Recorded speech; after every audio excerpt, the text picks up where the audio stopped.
आज का जो हमारा टॉपिक है आप देख सकते हो जो कि BHDC 134 हिंदी गद्य साहित्य। ठीक है, तो इसमें क्या हम लोग जो भी खंड है और जो भी इम्पोर्टेंट टॉपिक है यानी कि जो भी यूनिट है उन सभी को हम लोग बात करेंगे। ओनली जो इम्पोर्टेंट है पूरा बुक आपको पढ़ने की कोई ज़रूरत नहीं है, सिर्फ आपको टॉपिक का आप एक ओवरव्यू ले लो और उस हिसाब से आप अपनी तैयारी को कर सकते हो एग्ज़ाम के लिए। ओके, तो हम लोग देख लेते हैं कि हमें कौन कौन से टॉपिक को पढ़ना है। खंड हमारा 3 है। ठीक है, तो इसमें 3 खंड दिया गया है, तीनों खंड को आपको पढ़ना है। ठीक है, तो पहला खंड में आप देख सकते हो कि हिंदी गद्य का स्वरूप और विकास। ठीक है, तो इस खंड को हम लोग देखते हैं कि इसमें हमें कौन कौन से टॉपिक को पढ़ना चाहिए। ठीक है, तो इस खंड में आप देख सकते हो कि इतने सारे टॉपिक दिए गए हैं। ठीक है, तो इनमें से कौन कौन सा ज़्यादा इम्पॉर्टेंट है। तो सबसे पहले आपको जानना है कि देखो, सबसे पहले आपको पढ़ना है कि इसमें उद्देश्य क्या है, प्रस्तावना, फिर ये वाला आप कर सकते हो कि हिंदी गद्य की पृष्ठभूमि क्या है, और इसमें ब्रजभाषा जो गद्य है वो क्या है उसके बारे में आपको थोड़ा सा जानना पड़ेगा। फिर खड़ी बोली गद्य क्या है, और उसके बाद जो 1.4 का जो हमारा पॉइंट है हिंदी गद्य का विकास कैसे हुआ था, तो इसमें ये सारे पॉइंट जो दिए गए हैं इनको आपको पूरा करना है। जैसे कि हिंदी गद्य के विकास का कारण क्या था, उसके बाद आपको प्रारंभिक जो गद्य लेखन था तो वो कैसा था, फिर अंग्रेजों की भाषा नीति क्या थी, इन सबको बारे में आपको जानना है। यानी कि ये 1.4 का आपको ये चारों को करना है। और उसके बाद आपका 1.5 में भारतेंदु युग जो कि इम्पॉर्टेंट है, और फिर आपको 1.6 में त्रिवेदी युग जो है इसको भी आपको करना है। फिर 1.7 में आपको प्रेमचंद और उसके बाद यानी कि उनकी प्रेमचंद के बाद की जो रचनाएं हैं या उनके समय का ये जो उसके बारे में आपको जानना है, यानी कि प्रेमचंद की रचनाओं के बारे में आपको इसमें मिलेगा। ठीक है, तो ये सारे पॉइंट को आपको करना है इसमें। ठीक है, यानी कि खंड ए में। ठीक है, खंड जो हमारा 1 दिया गया उसमें आपको बस इतना ही टॉपिक को करना है। ठीक है, अब खंड एक ही में आपको जो इकाई 2 दी गई है जो कि हिंदी गद्य की विभिन्न विधाएं। ठीक है, यानी कि कितने तरह की इसकी विधाएं हैं इन सारे के बारे में। तो इसमें भी आपको ज़्यादा नहीं, बस इसका ये साहित्य का अर्थ क्या होता है उसको आपको जानना है। फिर नाटक के बारे में पूरा आपको जानना है, फिर उपन्यास, कहानी, लघु कथा, निबंध, ठीक है, आलोचना, ठीक है, और इसमें जो आत्मकथा और जीवनी होती है उसको भी आपको जानना है। ठीक है, और ये वाला जो यात्रा वृत्त होता है, रिपोर्टाज, ये सब के बारे में आपको जानना है इसमें, यानी कि इकाई 2 में। ठीक है, इसमें जो इम्पोर्टेंट यानी कि जो पढ़ने लायक है, जो एग्जाम से रिलेटेड क्वेश्चन आते हैं उसको बस आप देख लो और उसका आप एक ओवरव्यू ले लो। ठीक है, बाकी जो आप बुक पूरा पढ़ सकते हो। और ये जो 2.10 का है इसे भी आपको करना है, आत्मकथा और जीवनी। ठीक है, दोनों में अंतर क्या होता है, और आपको थोड़ा एग्जाम्पल भी याद करना पड़ेगा कि आत्मकथा की कौन कौन सी एग्जाम्पल है और जो जीवनी है। ठीक है, तो इसको आपको करना है। अब आते हैं हम लोग खंड 2 में। ठीक है, तो खंड 1 हमारा कंप्लीट हो गया। अब खंड 2 में हमारा देखो इतने सारे आपको टॉपिक है दिए गए हैं, इकाई 3 है, 4 है, 5 है, 6, 7, इस तरह के हमारे 10 खंड मतलब खंड 2 के हमारे यूनिट दिए गए हैं जिसको हम लोग इकाई बोलते हैं। ठीक है, तो हम लोग इसमें देख लेते हैं कि पहले खंड यानी कि इकाई 3 में हमें कौन सा पढ़ना है। अब आप यहाँ पर देख सकते हो कि इकाई जो हमारा 3 है तो इसमें हमें क्या पढ़ना है। तो सबसे पहले हमें इसमें राइटर यानी कि जैनेंद्र जो है इनका उपन्यास कौन कौन सा है उसके बारे में हमें पढ़ना है। ठीक है, तो इसमें आप ज़्यादा नहीं, बस आप 3.2 में जैसे कि जैनेंद्र जी का जो जीवन परिचय है उसे आपको पढ़ना है। फिर इनका साहित्य परिचय जो है उसे आपको पढ़ना है। फिर इनके उपन्यास की जो विशेषता है उसे आपको जानना है। अब फिर प्रेमचंद और जैनेंद्र जी जो है यानी कि एक के लेखक है और कवि हैं। ठीक है, तो इनकी रचनाएं जो है तो किस तरह से एक दूसरे से भिन्न है, यानी कि इन दोनों को आप तुलना कर सकते हो या फिर दोनों की आप जिन्हीं को जान जाओगे तो आपको इन दोनों को समझने में आसानी होगी। ठीक है, और फिर इसका विषय वस्तु क्या है, फिर जो राइटर है जैनेंद्र, ठीक है, तो इनके उपन्यास का सार, ये सब के बारे में आपको जानना है। ठीक है, तो आई थिंक आपको ये कंप्लीट हो गया होगा कि इकाई 3 में आपको कौन कौन से टॉपिक को इसमें पढ़ना है। ठीक है, तो आप इसका एक ओवरव्यू ले लो और इस हिसाब से आप अपनी तैयारी कर सकते हो। अब हमारा ये जो उपन्यास है इसके बारे में भी आपको पढ़ना है जो कि जैनेंद्र जी की ही है, त्याग पत्र दिया गया है। तो इसमें देखो आपको कौन कौन सा टॉपिक पहले इसमें करना है, यानी कि इकाई 4 में आपको सबसे पहले ये जो उपन्यास है जो कि जैनेंद्र जी के द्वारा लिखा गया है, तो इसमें इसका क्या मतलब परिवेश है, इस उपन्यास का कथा सार क्या है, इसकी विशेषताएं क्या है और चरित्र। ठीक है, इसमें कौन कौन से पात्र है, ठीक है, जिसको हम लोग कैरेक्टर बोलते हैं। ठीक है, उसको आपको याद करना है। तो इन सारे कैरेक्टर को आप याद कर सकते करके हम लोग इनके जितने भी कैरेक्टर है उस पर एक एक करके वीडियो बना देंगे। ओके, और उसके बाद आपको ये जो इसमें यानी कि ये जो हमारा उपन्यास है तो इसमें भाषा क्या है, शैली क्या है, स्वादन योजना क्या है, तो इस तरह की जो भी है ये पॉइंट को आपको करना है, तभी जाके आप इस स्टोरी को पूरा समझ पाओगे। ठीक है, तो इसमें का भी आपको इम्पॉर्टेंट जो टॉपिक है वो आई होप आपको पता चल गया है। गाइज हम नेक्स्ट पॉइंट में आते हैं जो कि इकाई 5 का है, आप देख सकते हो। तो इसमें आपको नमक का दरोगा, ये कहानी बहुत ही फेमस है और ये आपको पता ही होगा। ठीक है, तो ये जो दी गई है तो इसके बारे में आपको पढ़ना है। तो ये कहानी का सबसे पहले आपको ओवरव्यू लेना है। तो ये मुंशी प्रेमचंद की द्वारा ये लिखा गया है। ठीक है, तो इसमें आप इनके परिचय यानी कि प्रेमचंद जी का परिचय आप ले सकते हो, कहानी का वाचन क्या है, ठीक है, इसका कथा सारा, इस तरह से जो भी पॉइंट हम लोगों ने उसमें किया इसमें भी हमें सेम वही चीज़ को करना है। बट स्टोरी आपको पता होनी चाहिए, इसमें के कैरेक्टर आपको पता होने चाहिए, तब जाके इसमें से रिलेटेड अगर क्वेश्चन आएंगे तो आप कर पाओगे। ठीक है, तो इस कहानी को आपको पूरा अच्छा से जानना पड़ेगा। सबसे पहले इसमें के जो लेखक है प्रेमचंद जी, उनके बारे में आपको पूरा अच्छा से नॉलेज होनी चाहिए।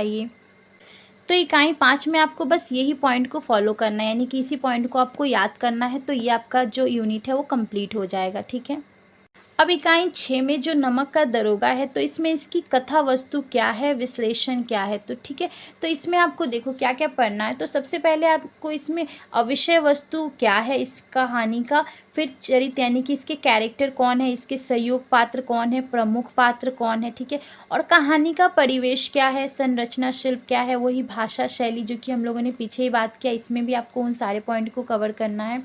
और नेक्स्ट आपको इसका सारांश यानी कि इस कहानी को पूरा अच्छे से आपको जानना पड़ेगा, तभी अगर आप इससे क्वेश्चन यानी कि अगर बाई चांस इसमें से कोटेशन भी आते हैं तो आप उसको कर लोगे। ठीक है, तो इकाई 6 में आपको यही करना है, यही सब पॉइंट दिए गए हैं, इसको आप कर लोगे तो आपकी ये इकाई जो है कंप्लीट हो जाएगी। ठीक है, वैसे तो गाइज ये बहुत ही फेमस कहानी है, तो आई थिंक ये आपको पता होगी, तो आप थोड़ा सा इसको पढ़ोगे तो आपको इसमें से पूरी अच्छे से नॉलेज हो जाएगी। अब नेक्स्ट यूनिट में हम लोग आते हैं जो कि आकाशदीप। ठीक है, तो ये आकाशदीप जो है जयशंकर प्रसाद जी की रचना है। ठीक है, इस रचना को आपको पूरा अच्छे से पहले आपको जानना है कि जयशंकर जी प्रसाद जी की जीवनी यानी कि उनकी पूरी लाइफ के बारे में आपको जानना पड़ेगा। फिर इनकी जो रचना आकाशदीप है इसके बारे में आपको, ये किस टाइप की कहानी है, ठीक है, इसके बारे में आपको जानना है। फिर इसका कथा सार क्या है, और वही चीज़ें हम लोग दोहराएंगे जो इसके कैरेक्टर वगैरह है आगे में। ठीक है, तो सबसे पहले इस यूनिट में आपको राइटर के बारे में अच्छे से जाननी है और फिर कहानी को पूरा अच्छे से समझना है। ठीक है, और उसके बाद ये पॉइंट इंपॉर्टेंट है, इसमें जो क्वेश्चन दिए होंगे उसको आपको थोड़ा सा देख लेना है कि किस टाइप के क्वेश्चन है, और उसको आपको थोड़ा सा प्रैक्टिस कर लेना है। ठीक है, जो कि 7.8 का है। ठीक है, तो आप इसको कर लोगे तो आपका ये यूनिट भी कंप्लीट हो जाएगा। ठीक, अब हम लोग नेक्स्ट यूनिट में आते हैं जो कि इकाई 8 का है, जो कि आकाशदीप ही हमारा जो अभी हम लोगों ने बात की उसी पे है। ठीक है, तो इसमें मैंने आपको बोला अभी कि इसमें आपको ये स्टोरी पूरी पता होनी चाहिए, इसमें के जो पात्र है उसको भी आपको याद करना है, और फिर इसके जो सहयोगी पात्र है, प्रमुख पात्र है, और कहानी का परिवेश क्या है, इसमें शिल्प क्या है, भाषा कौन सी है, ठीक है, ये किस माहौल में इसको बनाया गया है। ठीक है, तो उस टाइम का जो भी वातावरण था, जो भी माहौल था, उसको आपको थोड़ा सा जानना पड़ेगा और इस स्टोरी को आप बना सकते हो। ठीक है, तो ये पॉइंट बस आपको इसमें करना है आकाशदीप में। ठीक है, तो सबसे पहले आपको यूनिट 1 में आपको राइटर के बारे में और ये कहानी के बारे में, और उसके बाद इस कहानी का पूरा अच्छे से आपको डिटेल में जानना पड़ेगा, तब अगर क्वेश्चन आएगा तो आप कर लोगे। ठीक है, तो बस यही आपको पॉइंट इसमें करने हैं। ठीक, अब गाइज हम आते हैं जो कि हमारा इकाई 9 का है, वापसी। ठीक है, तो ये उषा प्रियवंदना जी के द्वारा लिखा गया है। ठीक है, तो इस कहानी को आपको जानना है। तो सबसे पहले आप ये कहानी किस टाइप की है, इसके राइटर कौन है, ठीक है, इन सबको आपको इस यूनिट में करना है। ठीक है, और आगे हम लोग देखेंगे कि कहानी जो है वो किस माहौल में या किस जो चीज़ हम लोगों ने उसमें दोहराई पिछली वाली जो यूनिट में, सेम हमें इसमें भी वही चीज़ें करनी है। ठीक है, तो यूनिट यानी कि हमारी जो इकाई 10 दी गई है, तो इकाई 10 में आपको वापसी जो हमारा लिखा गया है, तो उसमें कथा यानी कि जो वापसी हमारी जो लिखी गई है, तो इसमें इसकी कथा वस्तु क्या है। ठीक है, तो इसमें आपको इसका प्रस्तावना, वापसी की कथा वस्तु, वही कैरेक्टर, परिवेश, संरचना, शैली, भाषा, जो चीज़ हम लोगों ने उसमें की, इसमें भी हमें वही चीज़ को रिपीट करना है, यानी कि वही चीज़ें हमें इसमें भी जाननी है। ठीक है, तो देखो सबसे पहले आप क्या करोगे कि राइटर के बारे में पूरी अच्छे से आप जान लो, और फिर वो कहानी को पूरे अच्छे से आप समझ लो और ट्राई कर लो उसमें से कुछ क्वेश्चन को खुद से बनाने का, और उसके बाद वो आपका यूनिट कंप्लीट हो जाएगा। ठीक है, अब हम लोग खंड 3 में आते हैं। तो खंड 3 में आपको इतने सारे टॉपिक दिए गए हैं, इन सारे को आपको करना है। तो हम लोग एक एक इकाई करके बात कर लेते हैं खंड 3 में, ठीक है। तो खंड 3 में जो इकाई 11 है, तो उसमें हमें कौन कौन से टॉपिक को पढ़ना है, ठीक है। तो सबसे पहले आपको आचार्य जी जो है, तो इनका जीवन परिचय आपको जानना है। उसके बाद 11.3 में आपको आचार्य रामचंद्र शुक्ल का जो साहित्य सृजन है उसके बारे में आपको पढ़ना है पूरा अच्छा से।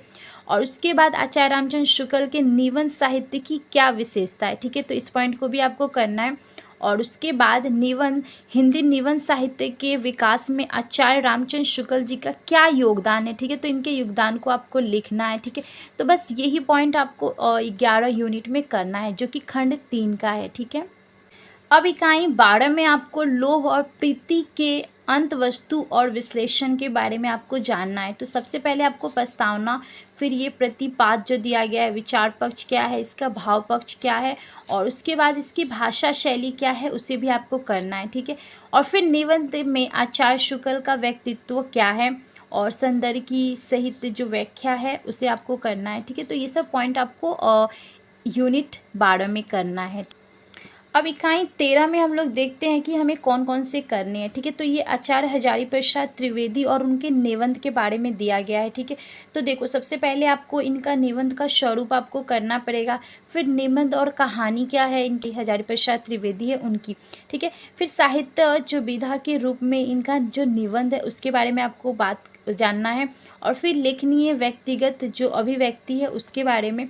और फिर आपको 13.3 में हिंदी साहित्य की परंपरा और आचार्य हजारी प्रसाद त्रिवेदी जी के बारे में, फिर इनका परिचय आपको जानना है। फिर इनका साहित्य में जो योगदान है या फिर यह इनकी साहित्य किस प्रकार की है उसके बारे में आपको जानना है, ठीक है। और उसके बाद इनका परिचय, निबंध साहित्य, ठीक है। तो ये सारे पॉइंट आपको करने हैं, आप देख लो यहाँ पर अच्छे से। और इनकी जो विशेषता, यानी कि इनके निबंध की जो विशेषता है उसके बारे में भी आपको पूरा अच्छे से समझना है। यानी कि ये जो पॉइंट दिए गए ये सारे ही इंपॉर्टेंट है, तो इनको आपको पूरा करना। अब यूनिट 14 में गाइज आपको कुटज, ठीक है, जो कि आचार्य हजारी प्रसाद जी का ही लिखा हुआ है, ठीक है। तो ये एक निबंध है जो कि बहुत ही फेमस ये निबंध है और हम लोगों ने इसको पढ़ा है, ठीक है। तो ये देखो, ये निबंध में आपको कौन कौन से टॉपिक को करने हैं उसको हम लोग अब देख लेते हैं। तो इन सब पॉइंट को आपको करना है, ठीक है। तो सबसे पहले आपको कुटज का अच्छे से सार आपको कर लेना है। फिर इसके अंत वस्तु क्या है, विचार पक्ष क्या है, भाव पक्ष क्या है, लेखनीय व्यक्ति की अभिव्यक्ति क्या है, फिर हमारा मानविक गरिमा के समर्थक, ठीक है। तो इन सारी चीज़ों को आपको करना है। फिर इसकी विशालशीलता क्या है, सौंदर्य दृष्टि क्या है, भाषा शैली क्या है इस निबंध की, ठीक है। और उसके बाद इस सौंदर्य के साहित्य जो व्याख्या है उसके बारे में, ठीक है। और पूरी मतलब कि आचार्य जो हजारी प्रसाद त्रिवेदी है उनके बारे में आपको अच्छे से जानना है। फिर इनकी जो निबंध कुटज है उसके बारे में आपको पूरा अच्छे से समझना है।